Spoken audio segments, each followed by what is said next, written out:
I love Roman history. I love just about anything to do with Roman history.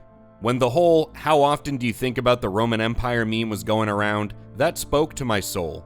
And with some, let's say, worrying signs in the Gladiator 2 trailer, not the least of which is Ridley Scott's name at the end in 2024, it would be great to have a somewhat under-the-radar show set in ancient Rome to play the fiddle with while Rome burns on the big screen.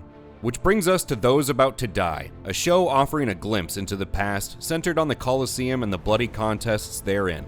On paper, with a good premise, a decent cast, and a big-ass budget set in ancient Rome, Those About to Die should make my inner Legionnaire very happy. But even with no real expectations going into this show, it was still a letdown.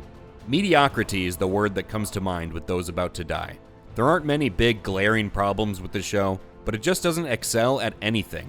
The story, the characters, the acting, the production quality, just none of it stands out. And we'll dive deeper into those aspects in this spoiler-free review after we get in a quick rundown of the show's premise. Set during the Flavian dynasty, Those About to Die is a fictional story that focuses in on the underbelly of the Roman gladiatorial games, while also exploring the lives of the gladiators and chariot racers themselves, and those of the imperial royal family as well, in Vespasian and his two sons Titus and Domitian.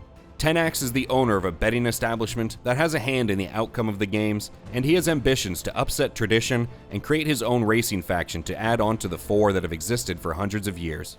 Vespasian is near the end of his life, and he has to name one of his sons as heir. Titus, the revered military general, is the obvious choice, but Domitian has made a name for himself as the more politically minded son.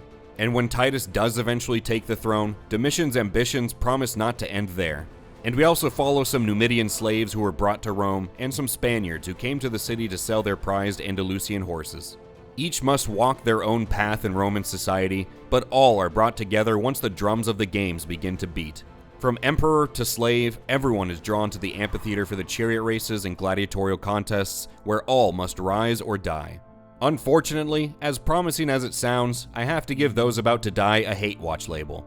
As I said before, it's not overly bad, it's just very firmly mediocre, with enough bad things to drop it down a level. And since I wouldn't recommend spending your time on it, it gets the HateWatch designation. The first thought that struck me less than a minute into the show was, man, does some of this stuff look cheap. The acting, the sets, the effects, the entire ambiance. So many of the early shots look like they're using a cheap green screen and bad lighting to try and match it, and it did not make a good first impression. They actually made heavy use of the volume technology that we've seen in things like The Mandalorian, but it's looked way better in those other shows. I don't know if they were just going for this overly stylized Roman sunset aesthetic, but it just didn't look very good. The cheap feel is not an insurmountable problem. You can get past it, and the effects, especially on the cityscape shots later on, looked better. At least I hope they did, and that my standards didn't just drop after 10 hours of this show. But there are bigger problems. Not the least of which was that this whole show and its story felt very shallow. It doesn't go very deep into any of its storylines or characters, and necessary context or backstories are often mentioned in passing, or far later in the season than they should be, like they were an afterthought. In that same vein, it seems like there was a half-assed attempt at going for the overused Game of Thrones style of show, but in Rome this time. The problem with that in this instance was they only really gave us the skin-deep aspects. So they loaded the show with sex and violence and blood and political intrigue. Even the opening credits sequence is just a sandstone version of House of the Dragon's intro from their first season. But there's really not much behind any of it. You don't have that good writing and collection of interesting characters that made early Game of Thrones what it was. So it just feels empty, and you wind up in this situation that's uncomfortable or awkward for viewers, where the creators are asking you to care about events when we've had almost no precursor scenes on the matter. You're left with action scenes and conversations that often don't carry any weight, people you don't care about dying, and sex that's just there for the hell of it. And there's a lot of that last one. There's so many unnecessary sex scenes in this show, it would make for a good drinking game. There are multiple instances of two characters carrying on conversations while one of them is having sex that doesn't serve anything other than to add more sex to the show. The story, on the whole, was okay. Some storylines are far more interesting than others. You definitely lose something when, for example, you're going from a scene like the Emperor of Rome choosing his heir between his two sons, one a conquering general and the other a cunning politician, and then jumping to some slave girls in a kitchen. Perhaps the show would have been better off focusing on the political intrigue and the gladiatorial games in its first season, rather than trying to be a show for everyone. I think the show also has a main character problem. You end up with quite a few characters to follow, which dilutes things a bit. But also the main character Tenax is just not particularly interesting or even charismatic. Sure, he accomplishes some things, but there's no special skill in anything he gets done. He gets things done by simply attempting them or doing them, not through any real cunning or guile on his part. He's ambitious, but there's really not anything special about him. I think Iwan Rheon did fine with the role, but it's just not a compelling character as it's presented to us. And someone operating in the Roman underworld could totally be an interesting character, so it's just a failure of the writing. Even with the show starting off with a couple minutes of his character delivering cheesy expositional narration, we still don't get much of a sense of who he is. And the following 10 episodes don't do much either to make the character unique. One interesting aspect about Those About to Die is you get a real vertical slice of the lives of Romans at this time. We follow the emperor and his sons, as well as some slaves brought to Rome, and everyone in between. So you get a taste of everyone's experience, which was good.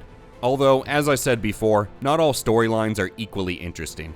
They also did manage to cobble together some decent sets and costumes, and the racing scenes were fairly good on their own. As for the action, there wasn't quite as much of it as you'd expect from a show centered on and named after the gladiatorial games. When we did get down to brass tacks and bronze swords, it was alright, and sufficiently bloody and gory, but it's not going to leave you impressed, and it's forgotten just as quick as it comes. Thanks in no small part to the cheap effects in these scenes that help hold them back from being great. If you do end up liking the show, there's quite a bit of meat on the bone for you, with 10 episodes each nearly an hour long. On that same subject though, this show's budget was reportedly $140 million. And even at nearly 10 hours of content, I have no idea where that money was spent. When you look at what we got on screen, the show looks like it should cost about half that. Those About to Die just didn't do it for me. It doesn't scratch that itch for a gritty, realistic show about Rome's bread and circus era, and it's not a particularly interesting show in general. I didn't have much in the way of expectations, and I have a pretty low bar for anything to do with Rome, and this still didn't clear that bar. So I can't recommend it to all of you. They say all roads lead to Rome, but if Those About to Die is all that's waiting for you, I suggest popping a U-turn. Did you check out Those About to Die? Did you even know about this show before this? Are you also a sucker for the Roman Empire? Let us know in the comments below. Remember to like the video if you liked it, and consider subscribing to HateWatchers for reviews of other current shows and movies. Thank you for dubbing this show Maximus Mediocritus with us today, and we'll catch you on the next one.